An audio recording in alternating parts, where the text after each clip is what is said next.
হরে কৃষ্ণা, রাধে রাধে। কেমন আছো বন্ধুরা? আশা করি সকলে খুব ভালো আছো। আমিও খুব ভালো আছি। আজ সকাল সকাল মহারাজ ও গুবলুর একটা ছোট্ট ভিডিও নিয়ে তোমাদের সাথে গল্প করতে চলে এসেছি। আর ভিডিওটা ছিল গত কালকের। আর কাল ওয়েদারটা ছিল ভীষণ ঠান্ডা ঠান্ডা, তাই মহারাজ আর গুবলুর জন্য আমি করেছিলাম খিচুড়ি আর পাঁপড় ভাজা। আর তার সাথে তোমাদের সাথে একটা ছোট্ট গল্প শেয়ার করে নিই। আমাদের জীবনে বন্ধুরা, সুখ আর দুঃখ দুটো নিয়েই আমাদের জীবন।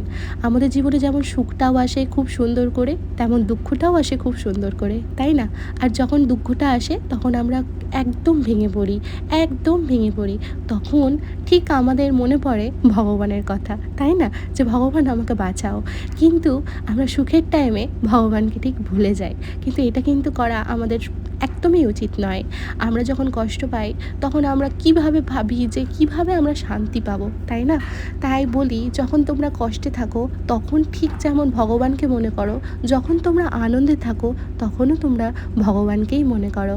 কারণ ভগবানকে সুখ দুঃখ হাসি কান্না সবটা শেয়ার করা যায়, যেটা অন্য কাউকে শেয়ার করা যায় না, তাই না?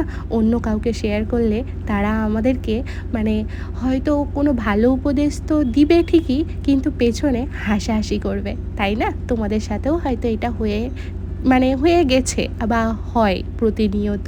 তাই আমি বলবো, যখন তুমি সবথেকে বেশি আনন্দে থাকো তখনও ভগবানকেই মনে করো, আর যখন তুমি সবথেকে বেশি কষ্ট পাও তখনও ভগবানকেই মনে করো।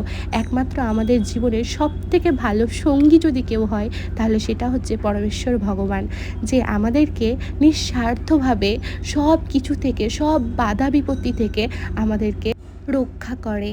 তাই বলবো, সবসময় ভগবানের শরণাপন্ন হও, ভগবানকে মন প্রাণ দিয়ে ডাকো, সুখের সময়ও দুঃখের সময়ও। রাধে রাধে।